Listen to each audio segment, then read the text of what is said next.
Hello friends, నమస్తే. Welcome to my channel. యాక్చువల్గా ఈరోజు వ్లాగ్ వచ్చేసి అప్పికొండ బీచ్ అనమాట. మీకు కొంతమందికే తెలుసు, యాక్చువల్గా ఏమో మరి నాకైతే తెలియదు. ఇదే నేను ఫస్ట్ వినడం అనమాట. ఫస్ట్ ఆఫ్ ఆల్ అయితే మేమైతే చెప్పాను కదా అన్నయ్య వాళ్ళ ఇంటికి వెళ్ళామని. ఆయన మా రిలేషన్ కాదు, మా హస్బెండ్ వాళ్ళ కాలేజ్ మేట్ ఫ్రెండ్ అనమాట. అన్నయ్య ప్రతిసారి మా పెళ్ళికి, నెక్స్ట్ మా పిల్లల ప్రతి ఈవెంట్స్కి వచ్చేవాళ్ళు అనమాట. కానీ మాకు అయ్యేది కాదు. నెక్స్ట్ నార్మల్ మా హస్బెండ్ వచ్చేటప్పుడల్లా ఆ అన్నయ్య వచ్చేవాళ్ళు. కానీ మేము ఎప్పుడు వెళ్ళడానికి కుదిరేది కాదనమాట. అంటే మేము అనుకున్న టైంకి అవ్వకపోవడం అలాగా. సో మొత్తానికైతే ఇప్పుడు కుదిరింది. సో మేమైతే వెళ్దామని డిసైడ్ అయిపోయాము. ఇక్కడ ఏంటంటే ఆ పిల్లలకి స్కూల్ బుక్స్ ఇస్తున్నారు అనమాట. సిబిఎస్ఈ స్కూల్ అనమాట. వాడికి ఈరోజు స్టార్ట్ అవుతుంది బుక్స్ తీసుకోవడానికి అని చెప్పేసి వచ్చాము. అక్కడ గ్రౌండ్, నెక్స్ట్ ఆ గ్రీనరీ చాలా బాగుంది. ఇక్కడ స్టీల్ ప్లాంట్ ఏరియా దగ్గర అనమాట. ఇక్కడ చాలామంది వాళ్ళ క్వార్టర్స్ దగ్గర చాలా స్కూళ్ళు ఉన్నాయి. కానీ నాకు ఇది బెస్ట్ అనిపించింది అనమాట. వాళ్ళ స్కూల్లో చూశాను, ఫుల్ గ్రీనరీతో ఉంది. చాలా బాగుంది కూడా స్కూల్ అంతా. ఇలాంటి స్కూల్ వైజాగ్లో ఉందంటే కళ్ళు మూసుకొని జాయిన్ చేయొచ్చు ఫ్రెండ్స్. ఎందుకంటే ఇంత పొల్యూషన్లో కూడా ఇంత పచ్చదనంతో ఎక్కడైనా ఉంది గ్రీనరీతో అంటే కంపల్సరీ కళ్ళు మూసుకొని జాయిన్ చేసేయచ్చు. ఫ్రెష్ ఎయిర్, పెద్ద ఓపెన్ ఏరియా, నెక్స్ట్ అన్ని గేమ్స్ ఆడిపిస్తారు. నెక్స్ట్ వీళ్ళు గార్డెనింగ్ కూడా చేపిస్తారు. నెక్స్ట్ అన్నీ తెలుస్తాయి కదా. నెక్స్ట్ వీళ్ళ దగ్గర ఎన్సీసీ అన్నీ కూడా ఉన్నాయి. సిబిఎస్ఈ స్కూల్ బెస్ట్ స్కూల్ అనిపించింది. కానీ మన ఏరియాలో ఎంత మంచి స్కూల్ అయితే ఎక్కడ లేదు. వీళ్ళ దగ్గర చాలా బాగుందన్నమాట స్కూల్ ఏదైనా. సో అందుకే నాకు నచ్చింది కాబట్టి వీడియో తీశాను. నిజంగా ఆ దగ్గరలో ఎవరైనా ఉన్నట్లయితే కంపల్సరీగా జాయిన్ చేసుకోవచ్చు. అగడంపూడి అనమాట వీళ్ళు ఉన్నది. సో ఇక్కడి నుంచి అప్పటికప్పుడే ప్లాన్ వేసుకున్నాం అనమాట. మా డ్రెస్సులు కూడా ఎలా ఉంటే అలాగే వచ్చాము. ఫేస్ వాష్ కూడా చేసుకోలేదు. ఇక్కడ నుంచి అప్పికొండ బీచ్ బాగుంటుంది అంటే వచ్చాము. మేము తీస్తాం కదా, ఆ కొండ పైన ఒక టెంపుల్ ఉందన్నమాట. మీకు కనిపిస్తుందో లేదో, అదంతా పైకి ఎక్కాలన్నమాట. అంత టైం లేదు. సో ఇక్కడ ఏంటంటే చూడండి, మా పిల్లలు ఆల్రెడీ మొక్కేస్తున్నారు. ఎంట్రన్స్లోనే ఇక్కడ ఆంజనేయ స్వామితో సహా సీతారామ లక్ష్మణులు ఉన్నారు. అలాగే శివలింగం కూడా ఉంది. ఇక్కడ స్నానం ఇక్కడ కార్తీక మాసం చాలా ఫేమస్ అంట ఫ్రెండ్స్. కార్తీక మాసంలో ఇక్కడ సముద్ర స్నానం చేసి ఇక్కడ శివలింగంగా దర్శించుకుంటారంట. చాలా బాగుంది. లోపలికి కూడా మనం వెళ్ళొచ్చు. చిన్న ఫెన్సింగ్ లాగా వేశారు.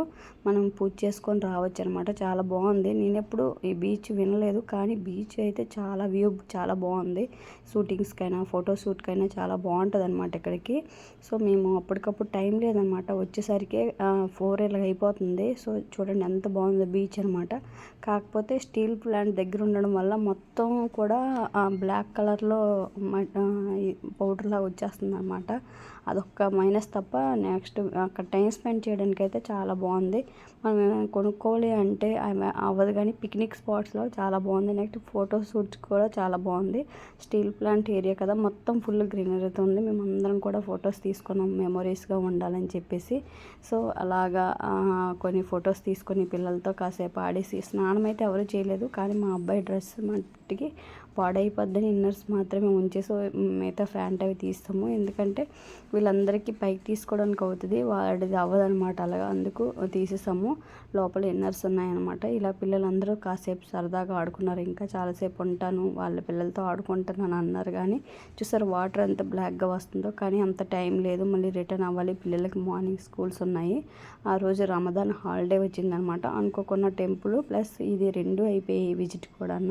సో ఇలాగ బీచ్ అయితే చాలా చాలా చాలా బాగుంది నిజంగా. మీరు ఎవరైనా అప్పికొండ, అగడంపూడి ఆ ఏరియా దగ్గరలో ఎవరైనా ఉన్నట్లయితే, లేదా ఇక్కడి నుంచి వెళ్ళాలనుకున్న, అక్కడ వైజాగ్ వాళ్ళకి మ్యాక్సిమం తెలిసే ఉంటుంది. కానీ ఈ నెక్స్ట్ మన సైడ్ నుంచి ఎవరైనా వెళ్ళాలంటే కంపల్సరీగా వెళ్ళండి. చాలా చాలా బాగుంది. ఫోటోషూట్ చేసుకోవాలంటే బెస్ట్ ఆప్షన్ అనమాట ఈ బీచ్. పిల్లలు ఆడుకోవడానికి చూడండి, వాళ్ళ కాళ్ళకి ఇసుకే అంటది. మనం కూడా చెప్పులతో నడవచ్చు. ఇలాంటి బీచ్ నేను ఎన్నో చూసాను, కానీ ఇలాంటివి చూడలేదన్నమాట. చాలా బాగుంది.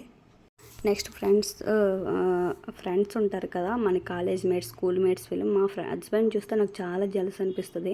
ఎందుకంటే వాళ్ళ ఫ్రెండ్స్ అందరూ స్టిల్ కాంటాక్ట్లో ఉన్నారు. బాయ్స్ ఆర్ గర్ల్స్ ఎవరైనా కూడా ఎప్పుడు కాల్ చేస్తుంటారు, మాట్లాడుతుంటాం, ఫ్రీక్వెంట్లీ కలుస్తూ ఉంటాం అనమాట. చాలా బాగుంది. ఆయనకు బెస్ట్ ఫ్రెండ్స్ ఉన్నారు. సో నాకైతే ఒక్క ఫ్రెండ్స్ కూడా లేరు. ఎందుకంటే అందరూ కాంటాక్ట్లో మిస్ అయిపోయి, అంత నాలెడ్జ్ ఫోన్స్ లేవు, నెక్స్ట్ నెంబర్స్ తీసుకునే ఇది కూడా లేదనమాట. సో అంత టెక్నాలజీ మైండ్ కాదు. సో వీళ్ళు ఏంటంటే ఇంజనీర్స్ కదా, వీళ్ళకి బాగా మంచి మైండ్ ఉందేమో, బాగా మెయింటైన్ చేసుకుంటారు. వీళ్ళకంటే ఒక గ్యాంగ్ ఉన్నారనమాట. అందరూ ఎప్పుడు మీట్ అవ్వకపోయినా ఫోన్ కాల్స్ చేసుకోవడం వల్ల చాలా బాగుంటుంది అనమాట. సో ఆ బాండింగ్ బాగుంటుంది కదా, అందరూ చెల్లి చెల్లి అంటారు. నాకు కూడా అందరు బ్రదర్స్ అనమాట, మ్యాక్సిమం అలానే ఉంటుంది. సో చాలా బాగా మాట్లాడతారు, మంచి ఫ్రెండ్స్ అనమాట. సో ఇలాగ ఎప్పుడు ఫ్యామిలీతో గెట్ టుగెదర్ చేసుకుంటే చాలా బాగుంటుంది అనమాట. వాళ్ళు ఫ్రెండ్షిప్ బాండింగ్ బాగుంటుంది, నెక్స్ట్ మనం కూడా ఒక ఫ్యామిలీ బాండింగ్ ఏర్పడుతుంది అనమాట. సో ఇలా మంచి ఫ్యామిలీ ఫ్రెండ్స్ని ఉంచుకున్నామంటే మన లైఫ్లో అలా మొత్తం ఒక బాండింగ్ అంటూ ఏర్పడుతుంది. మనము వాళ్ళు హ్యాపీగా ఉండొచ్చు అనమాట. అప్పుడప్పుడు విజిట్ చేసుకోవచ్చు, గెట్ టుగెదర్ కూడా ఏర్పాటు చేసుకోవచ్చు. సో ఇలాంటి ఫ్రెండ్స్ ఉంటే కంపల్సరీగా వదులుకోకండి ఫ్రెండ్స్. అలాగే వాళ్ళు మనకి రిసీవింగ్ని బట్టే మనం కూడా వాళ్ళతో ఉంటాము. అలాగే అంటే మంచి ఫ్రెండ్స్ ఉండబట్టే ఇంతవరకు ఇలా బాండింగ్ ఉందన్నమాట. అది ఫ్రెండ్స్ అంటే ఫర్ ఎవర్ అంటారు కదా, ఇదే నిదర్శనం అనిపిస్తుంది. ఈ అన్నయ్య కాదు, చాలామంది అన్నయ్యలు ఉన్నారు అలాగే. సో నాకైతే నా స్కూల్ మేట్స్, కాలేజ్ మేట్స్ ఎవరు కూడా లేరు. కాంటాక్ట్ మిస్ అయ్యారనమాట. అప్పుడప్పుడు అనుకుంటాను, సో నేను కూడా ఇలా మంచి ఫ్రెండ్స్ ఉంటే బాగుండు కదా అని చెప్పేసి. లైఫ్లో ఒకలో ఇద్దరు మంచి బెస్ట్ ఫ్రెండ్స్ ఉండాలి ఫ్రెండ్స్. నేనైతే బాగా మిస్ అవుతున్నాను. ఇప్పుడున్న ఫ్రెండ్స్ అందరూ చాలా మంచి వాళ్ళే, కాకపోతే మా పిల్లల స్కూల్లో మీట్ అయిన వాళ్ళు, మా పిల్లల వల్ల మీట్ అయిన వాళ్ళే ఉన్నారనమాట. అంతేగాని నాకంటూ నా స్కూలు, క్లాసు, కాలేజ్ మేట్స్ ఎవరు కూడా లేరు. అంత మంచి ఫ్రెండ్స్ అందరూ పోయారనమాట. సో అలాగే ప్యూర్ బాండింగ్, ఫ్రెండ్స్ బాండింగ్ అంటారు. సో అలాంటి ఫ్రెండ్స్ మనకు దొరికితే కంపల్సరీగా వదులుకోకూడదు. సో ఇదే ఫ్రెండ్స్ ఈరోజు వ్లాగ్. మీకు ఎవరికైనా నచ్చినట్లయితే please like, share and subscribe. అలాగే ఇలాంటి మంచి ఫ్రెండ్స్ మీకు ఎవరు ఉన్నారో కామెంట్ చేయండి. సో ఇక్కడ ఆఫ్టర్ మేము ఇంటికి వచ్చేసిన తర్వాత ఇది ఒక చిన్న షార్ట్ అప్లోడ్ చేస్తున్నాను. ఈ గేమ్స్ మీకు గుర్తుంటే కామెంట్ చేయండి.